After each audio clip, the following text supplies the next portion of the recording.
Nag-trade na kagad ang tatlong team na ito, ang Utah Jazz, LA Clippers pati po ang Miami Heat, at heto ang maitutulong ng kanilang mga nakuha. Unang-una kay Norman Powell na nasa Miami Heat na sa ngayon galing sa LA Clippers.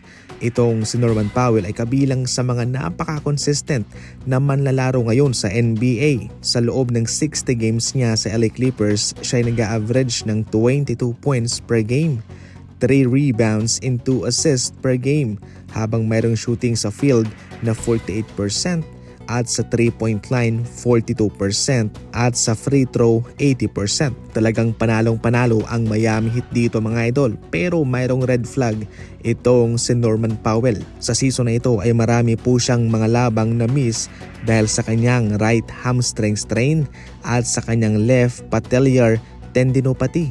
Ang mga injury iyan ay ang nagpahirap sa kanya at nagpabawal na makatanggap ng mga award. As of now nga ay mayroon pa siyang iniindang injury at siya ay nagpapagaling pa. Sa puntong ito, panalo po ang Miami Heat sa trade na ito sapagkat mayroon silang nakuhang mala star player ang galawan. Perfect po itong manguna kay Bam Adebayo at kay Tyler Hero.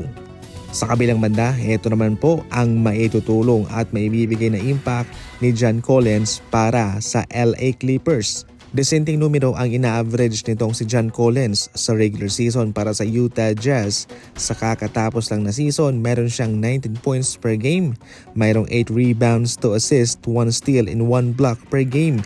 52% ang shooting percentage sa field and 39% naman sa 3-point line. Sa free throw, 84%.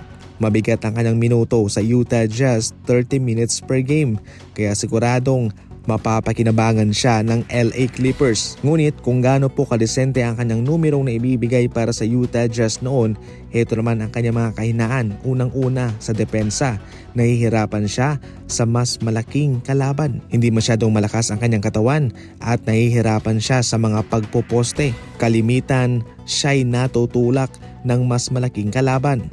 Maliban dyan, si Collins ay mayroong slow rotation sa pick and roll at mayroong poor positioning. Ito pa, hindi siya playmaker.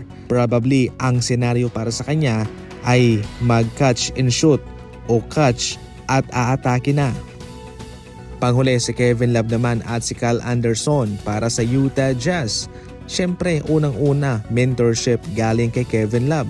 Kung sa Miami Heat ay nakakalaro siya, dito sa Utah Jazz mga idol, definitely mentorship ang kanyang magiging trabaho dito. Pero gayon pa man, inaasahan pa rin na siguradong siya'y magkakaroon ng aksyon at baka makatanggap pa siya rito mga idol na mas mahabang minuto.